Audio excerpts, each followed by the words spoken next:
friends. This is Chris Beckman. I'm the corporate chaplain for Ebenezer. And this is a series of devotions and reflections that we've been creating during this time of the COVID-19 pandemic. And we've done them in a way to kind of build community among all of our Ebenezer sites and to try to provide some solace during this time. We hope you found them to be supportive and helpful. Today's reflection is number 28 in our series, and the title of this one is called The Proper Care of Tools. Yep, you heard it correctly, the proper care of tools.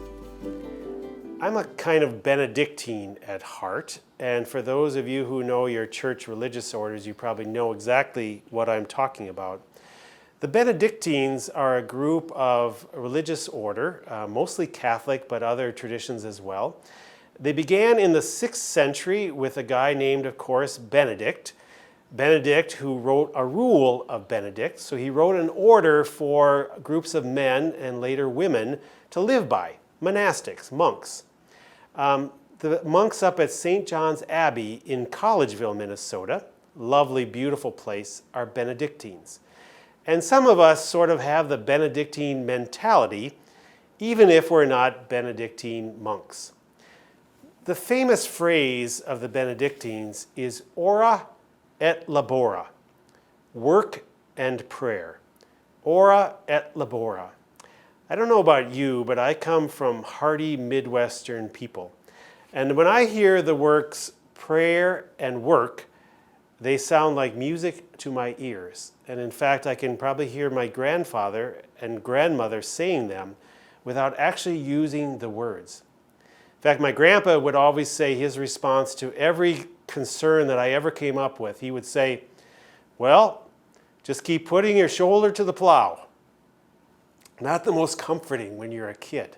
But even now as an adult, when I hear ora et labora, I keep thinking of my grandpa saying, Chris, just keep putting your shoulder to the plow.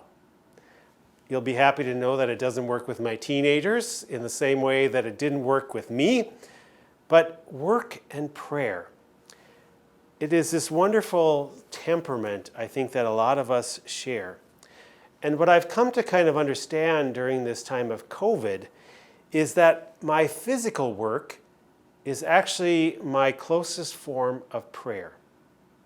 My physical work that I'm doing during this time is actually my closest form of prayer life.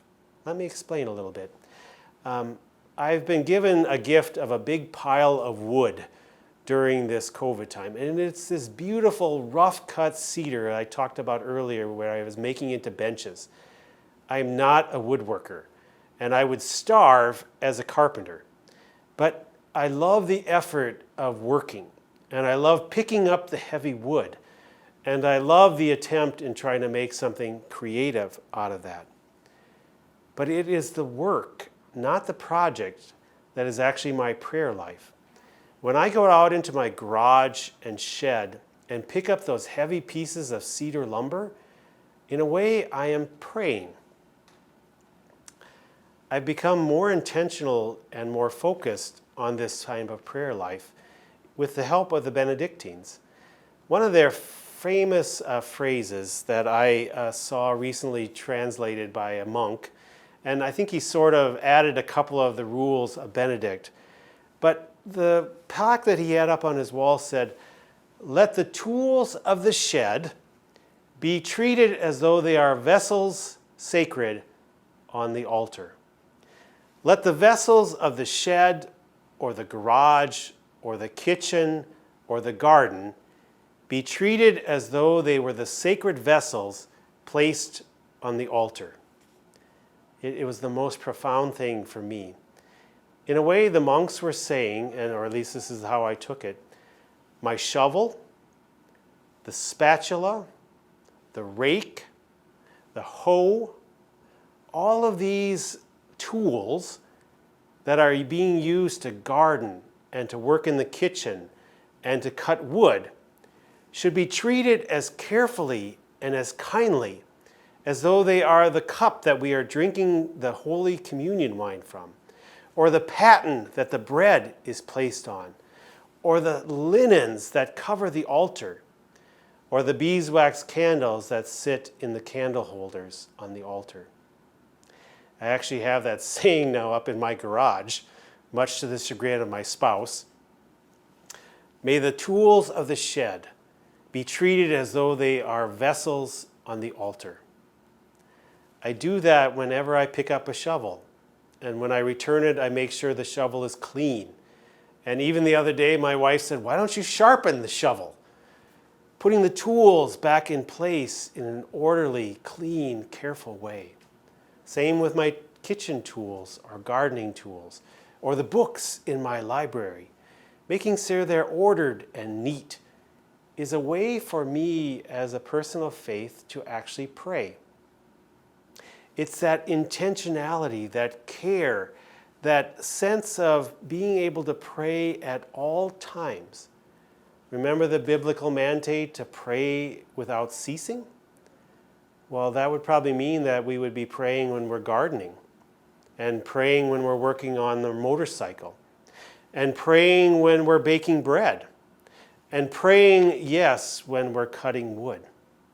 It's that intentionality, that focus, that sense that this was created, that the garden is a gift from God, that bread is the source of life, and that by becoming intentional about the tools that we use to create bread and to garden and to cut wood are as important to our spiritual and well-being as the common cup that we drink from, and the paten that we receive bread from, and the candles that light our altar.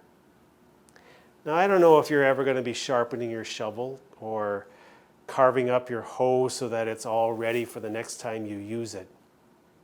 But you might. You might think about our physical work as a form of prayer. It works for me. Part of our journey and faith life is figuring out what works for you.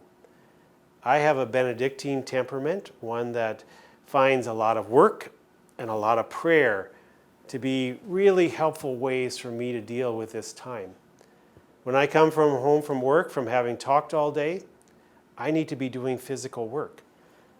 And part of that for me is treating the tools that I use as though they are the sacred articles that I place on the altar. Ora et labora, work and prayer. May you find blessings on the journey ahead, dear friends. Bye for now.